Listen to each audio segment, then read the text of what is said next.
So in the previous video, we implemented a ResNet from scratch, which can be a lot of work. So here we are now going to load a ResNet from TorchHub to make our life a little easier.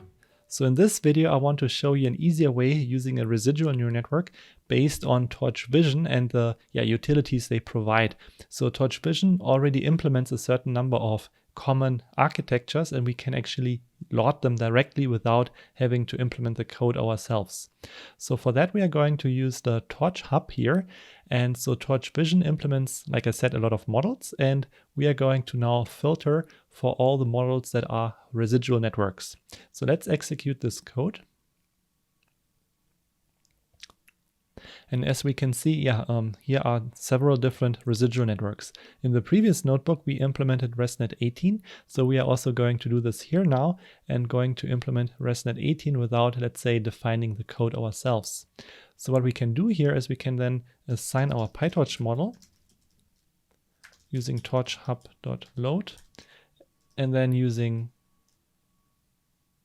PyTorch Vision, the Vision Hub, with ResNet 18. And we can actually use predefined weights, so we can use pre-trained models, but this is a topic for a different lecture. We are going to talk about that later in this course. So we are going to say none here. So we are not using a pre-trained model, we are just using, let's say, the code here. And this is how we can then use the ResNet 18 from Torchvision without having to bother about implementing the code ourselves.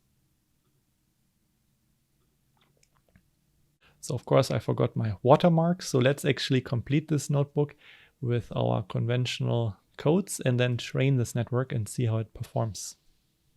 So again, this is just the imports that we used in the previous notebook.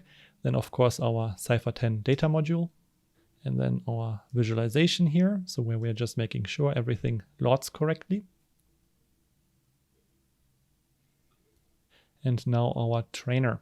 So again, since this is an expensive network, we are using one device here, one GPU device, to make the training slightly go faster. But again, it will take about half an hour to train this network on a GPU.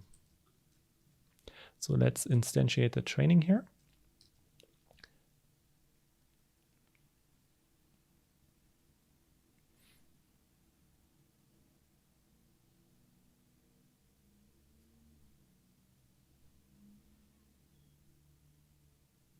So as we can see, it will take about 34 minutes for the training to complete. So we will fast forward and I will just show you the results of how it looks like. We can see here the network trains also quite well, quite similarly to the code we had before, where the validation set accuracy converges after about 20 epochs here.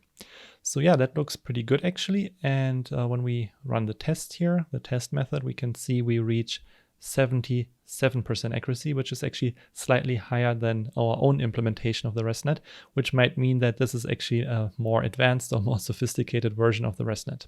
So now you in this video have seen how you can use the Torchvision Hub. Of course, there is also more than just ResNet. So if I would remove this here, I can show you there are actually quite a lot of models. So you can see there is quite the variety of models here. And if you're interested, I'm also happy to provide you more resources on the individual models if you can't find them online. But Torchvision is a nice way of using already implemented models without having to worry about implementing things ourselves. So in this video, we have seen how we can load existing neural network models using TorchHub, which can make our life a lot easier in practice.